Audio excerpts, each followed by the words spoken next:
시어머니가 쓰러졌습니다. 병실에서 저는 시어머니의 가방을 정리하다가 통장을 발견했습니다.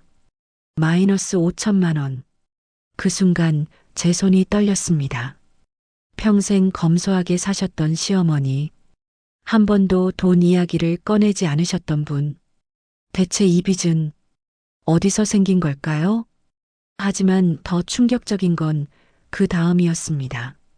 통장 내역을 확인하는 순간 저는 제가 얼마나 몰랐는지 깨달았습니다. 15년 동안 저는 정말 아무것도 모르고 살았던 겁니다. 제 이름은 박민지, 42세입니다. 결혼한 지 15년. 시댁과의 관계는 솔직히 편하지 않았습니다. 특히 시어머니와는 더욱 그랬죠. 며느리는 참아야 한다. 시댁 식구들이 우선이다. 내 의견은 나중에 듣겠다. 귀에 못이 박히도록 들었던 말들입니다. 저는 그저 참았습니다. 남편을 사랑했고 아이들이 행복했으니까요. 하지만 시어머니가 쓰러진 그날 병실에서 발견한 그 통장은 제 인생을 완전히 뒤바꿔 놓았습니다. 마이너스 5천만 원. 대체 이 돈은 어디로 간 걸까요? 그리고 왜 시어머니는 이 사실을 숨기셨을까요? 이 이야기가 궁금하시다면 지금 바로 구독 버튼을 눌러주세요. 여러분의 구독과 좋아요가 더 많은 진짜 이야기를 전하는 힘이 됩니다. 그럼 이야기를 시작하겠습니다. 15년 전 저는 27살이었습니다. 남편 박재훈 씨를 만난 건 회사 동료 소개였죠. 성실하고 가정적인 사람. 6개월 만에 결혼을 결심했습니다. 하지만 첫 만남부터 시어머니는 달랐습니다.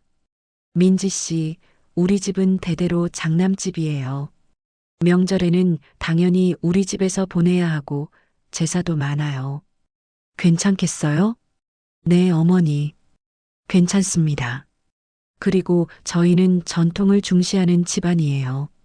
며느리가 해야 할 일이 많아요. 네, 알겠습니다. 결혼 후 시어머니의 말은 현실이 되었습니다. 명절마다 시댁에서 3일씩, 제사는 연 4번. 큰집 며느리로서 모든 음식을 준비해야 했습니다. 친정에 가고 싶다는 말은 입 밖에 낼 수 없었죠. 민지야, 명절은 시댁에서 보내는 게 당연한 거야. 내 친정 부모님도 이해하실 거야. 어머니, 그래도 추석에는 하루만. 안 돼. 우리 집은 3대가 모이는 집이야. 내가 없으면 누가 음식을 준비해?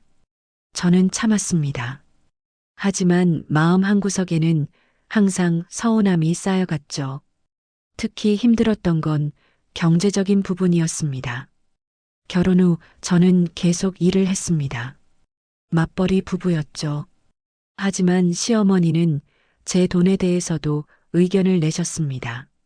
민지야, 내 월급에서 얼마 정도를 집에 보탤 수 있어? 어머니, 저희도 아이 키우고 집 대출금 갚아야 해서.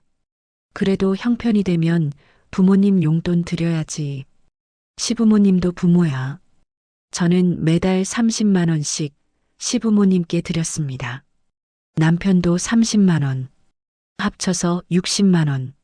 15년 동안 단 한 달도 빠뜨리지 않았습니다. 총 1억 800만 원. 하지만 시어머니는 감사하다는 말을 한 번도 하지 않으셨죠. 오히려 이렇게 말씀하셨습니다. 요즘 물가가 많이 올랐는데 30만 원으로는 좀 부족하지 않아? 그날 저는 울었습니다. 남편 몰래 화장실에서 대체 나는 뭘까? 며느리일까? 아니면 그냥 일하는 기계일까? 하지만 다음 날 아침 저는 다시 웃으며 시댁에 전화를 걸었습니다. 어머니, 안녕하세요. 주말에 뵐게요. 세월이 흘렀습니다. 아이들이 자라고 저도 40대가 되었죠. 시어머니와의 관계는 여전히 편하지 않았지만 익숙해졌습니다. 이게 며느리의 삶이구나. 그렇게 생각하며 하루하루를 살았습니다. 하지만 시어머니는 나이가 들수록 더 외로워 보이셨습니다. 시아버지는 5년 전에 돌아가셨고 시어머니는 혼자 큰 집에서 사셨죠. 저희는 한 달에 2번씩 방문했습니다. 집 청소를 도와드리고 음식을 만들어 드렸죠. 그런데 이상한 점이 있었습니다. 시어머니는 항상 돈 이야기를 꺼내셨습니다. 민지야, 요즘 생활비가 많이 부족하구나. 어머니, 용돈을 더 드릴까요? 아니야, 괜찮아. 그냥 혼잣말이야. 하지만 그 혼잣말은 자주 반복되었습니다. 저는 남편에게 물었습니다. 여보, 어머니 경제적으로 어려우신가 봐. 우리가 용돈을 좀 더 드릴까? 우리 집은 괜찮아. 아버지가 남겨놓으신 게 있고 어머니 연금도 있어. 그래도 걱정하지 마. 어머니가 필요하시면 말씀하실 거야. 저는 더 이상 묻지 않았습니다. 하지만 마음 한구석에는 불안함이 자리 잡았죠. 그리고 작년 가을, 시어머니의 건강이 급격히 나빠지셨습니다. 당뇨 합병증, 다리가 부어오르고 자주 어지러워하셨죠. 어머니, 병원에 가셔야 해요. 괜찮아. 약 먹으면 돼. 어머니, 민지야, 병원비가 얼마나 비싼지 알아? 그냥 참을게. 결국 저희가 모시고 병원에 갔습니다. 의사는 입원을 권했지만 시어머니는 완강히 거부하셨죠. 입원은 안 해. 약만 처방받고 가자. 어머니, 건강이 더 중요해요. 내가 돈이 없는데 어떻게 입원을 해? 그 순간 저는 얼어붙었습니다. 돈이 없다고? 시아버지가 남긴 재산이 있다고 들었는데, 연금도 받으신다고 들었는데, 대체 무슨 일이 있었던 걸까요? 그날 저는 남편에게 따졌습니다. 여보, 어머니가 돈이 없다고 하셨어. 대체 무슨 일이야? 몰라. 어머니가 그런 말씀을 하셨어? 응. 병원비 걱정하시면서 내가 형한테 물어볼게. 하지만 남편의 형도 모른다고 했습니다. 시어머니의 경제 상황을 아무도 몰랐던 겁니다. 그리고 3개월 후 운명의 그날이 왔습니다. 시어머니가 집에서 쓰러지셨습니다. 이웃분이 발견하고 119에 신고했죠. 저희는 급히 병원으로 달려갔습니다. 당뇨 쇼크입니다. 혈당 관리를 제대로 안 하신 것 같네요. 의사 선생님, 치료하면 괜찮아지시나요? 일단 입원 치료가 필요합니다. 상태가 좋지 않아요. 시어머니는 중환자실에 입원하셨습니다. 저는 매일 병원에 갔습니다. 시어머니의 집도 정리해야 했죠. 입원 준비물을 챙기러 집에 갔을 때 저는 시어머니의 방을 처음 제대로 봤습니다. 낡은 가구, 오래된 이불, 그리고 작은 금고, 혹시 중요한 서류가 있을까? 저는 남편에게 전화를 걸었습니다. 여보, 어머니 방에 금고가 있어. 비밀번호 알아? 아버지 생신으로 설정하셨을 것 같은데. 920일 한번 해봐. 금고를 열었습니다. 안에는 통장 몇 개와 서류들이 있었죠. 저는 하나씩 확인했습니다. 연금 통장, 적금 통장, 그리고 마지막 통장, 은행 마이너스 대출 통장, 잔액 마이너스 5천만 원. 5천만 원? 저는 눈을 의심했습니다. 다시 봐도 마이너스 5천만 원. 손이 떨렸습니다. 대체 이게 뭐지? 저는 통장 내역을 확인했습니다. 10년 전부터 조금씩 대출을 받으셨더군요. 처음엔 500만 원, 그 다음엔 1,000만 원, 2천만 원, 3천만 원, 그리고 지금 5천만 원. 대체 이 돈을 어디에 쓰신 거지? 더 충격적인 건 이자였습니다. 최근 몇 년간 매달 50만 원 가까이 이자를 내셨더군요. 10년 동안 낸 이자를 계산해 보니 총 6천만 원이 넘었습니다. 원금보다 더 많은 이자를 내신 겁니다. 저는 그 자리에 주저앉았습니다. 어머니, 왜 말씀을 안 하셨을까? 저는 남편을 불렀습니다. 여보, 당장 와봐. 큰일 났어. 남편이 왔을 때 저는 통장을 보여줬습니다. 남편의 얼굴이 하얗게 변했죠. 이게 뭐야? 어머니 빚이야. 5천만 원. 말도 안 돼. 어머니가 왜 빚을? 우리는 형에게도 연락했습니다. 형수도 함께 왔죠. 네 명이 시어머니 집 거실에 둘러앉았습니다. 도대체 이게 무슨 일이야? 형도 아무것도 몰랐습니다. 우리는 다른 통장들도 확인했습니다. 연금은 매달 100만 원. 하지만 그 돈의 흔적이 보이지 않았습니다. 생활비로 쓰신 것 같은데 5천만 원 빚이 생긴 걸 보면 대체 연금은 어디로 간 거지? 우리는 시어머니의 방을 샅샅이 뒤졌습니다. 그리고 발견했습니다. 서랍 깊숙한 곳에 숨겨진 영수증 다발. 은행 입금 영수증들이었습니다.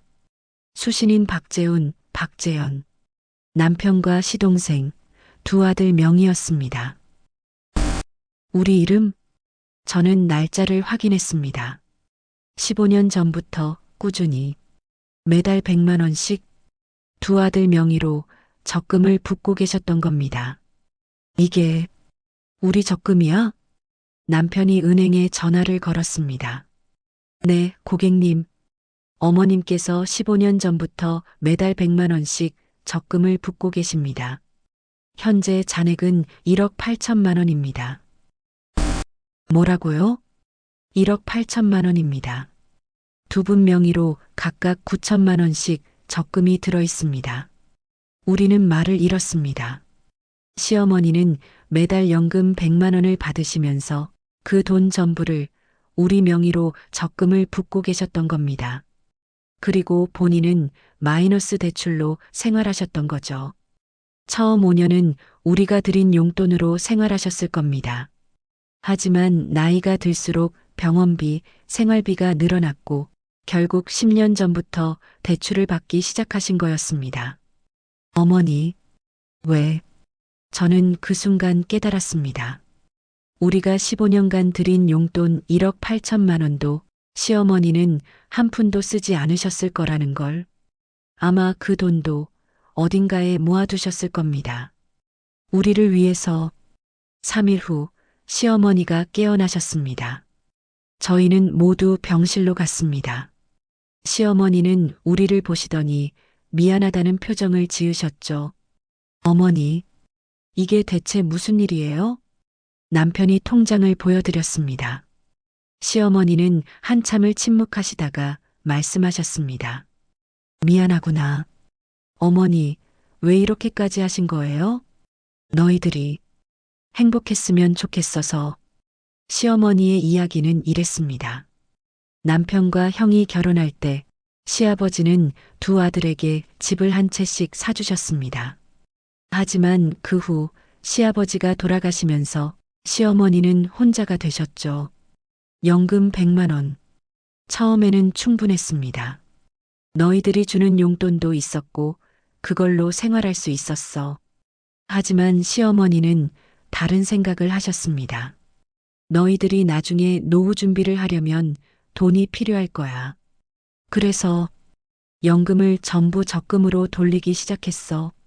하지만 어머니, 그럼 생활비는 어떻게 하신 거예요? 처음엔 너희가 주는 용돈으로 버텼지. 근데 나이가 들수록 병원비가 많이 들더구나. 약값도 비싸고. 시어머니는 우리에게 부담을 주고 싶지 않으셨습니다. 너희들도 애들 키우고 대출 갚느라 힘들잖니. 내가 더 부담을 줄 수는 없었어.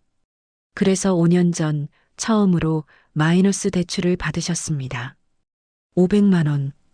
금방 갚을 수 있을 줄 알았어. 근데 이자가 쌓이고 생활비가 모자라고 결국 대출은 점점 늘어났습니다. 1,000만 원, 2천만 원, 3천만 원, 그리고 5천만 원. 미안해. 너희들 몰래 이렇게 빚을 졌다니. 어머니, 그게 아니라. 왜 말씀을 안 하셨어요? 말하면 너희들이 적금을 깨라고 할 거 아니야. 나는 너희들이 나중에 정말 필요할 때 쓰길 바랐어. 어머니, 형도 형수도 남편도 모두 울었습니다. 그리고 저도 울었습니다. 15년 동안 저는 시어머니를 오해했습니다. 돈에 집착하시는 분, 며느리를 힘들게 하시는 분. 하지만 진실은 달랐습니다. 시어머니는 본인의 고통을 숨기면서 우리의 미래를 준비하고 계셨던 겁니다. 그날부터 모든 게 바뀌었습니다. 우리는 즉시 시어머니의 빚을 갚았습니다. 적금 일부를 깨서 5천만 원을 상환했죠. 어머니, 이제 빚은 없어요. 걱정하지 마세요. 미안하다. 너희들 돈을. 어머니가 모아주신 돈이에요. 어머니를 위해 쓰는 게 당연해요. 저는 시어머니 손을 꼭 잡았습니다. 어머니, 제가 미안해요. 15년 동안 저는 어머니를 몰라봤어요. 민지야, 어머니가 저한테 용돈을 더 달라고 하신 것도 본인이 쓰시려고 한 게 아니었죠? 저희 적금에 더 넣으시려고 한 거였죠? 시어머니는 고개를 끄덕이셨습니다. 미안해. 내가 직접 말하지 못해서. 아니에요. 제가 미안해요. 어머니가 얼마나 힘드셨을지 생각도 못했어요. 우리는 한참을 울었습니다. 그리고 약속했습니다. 앞으로는 숨기지 않기로. 힘들면 힘들다고, 도움이 필요하면 도와달라고 말하기로. 퇴원 후 시어머니는 우리 집으로 오셨습니다. 어머니, 이제 우리랑 같이 사세요. 괜찮아. 내 집이 있는데. 어머니, 혼자 계시면 저희가 걱정돼요. 제발 같이 살아요. 시어머니는 주저하셨지만 결국 허락하셨습니다. 그리고 함께 사는 3개월. 저는 시어머니를 새롭게 알아갔습니다. 아침마다 손자들 간식을 챙겨주시는 모습, 제가 힘들어하면 말없이 집안일을 도와주시는 모습, 저녁마다 오늘 고생했어라고 말씀해 주시는 모습, 이분이 진짜 어머니셨구나. 저는 깨달았습니다. 15년 동안 시어머니가 저에게 엄격했던 이유도, 며느리가 참아야 한다고 하셨던 이유도, 그건 며느리를 괴롭히려는 게 아니었습니다. 시어머니 본인이 그렇게 살아오셨기 때문이었죠. 평생 참고 희생하며 살아오신 분. 그래서 며느리에게도 그게 당연하다고 생각하셨던 겁니다. 하지만 이제는 달랐습니다. 민지야, 내가 하고 싶은 거 해. 나는 괜찮아. 어머니, 내가 너한테 너무 많이 참으라고 했구나. 미안해. 아니에요, 어머니. 우리는 서로를 이해하기 시작했습니다. 지금은 1년이 지났습니다. 시어머니는 건강을 되찾으셨고, 우리 가족은 그 어느 때보다 행복합니다. 남은 적금 1억 3천만 원은 시어머니 명의로 바꿨습니다. 어머니, 이 돈은 어머니 거예요. 하고 싶으신 거 하세요. 아니야, 이건 너희들 돈이야. 어머니가 모아주신 돈이잖아요. 이제는 어머니를 위해 쓰세요.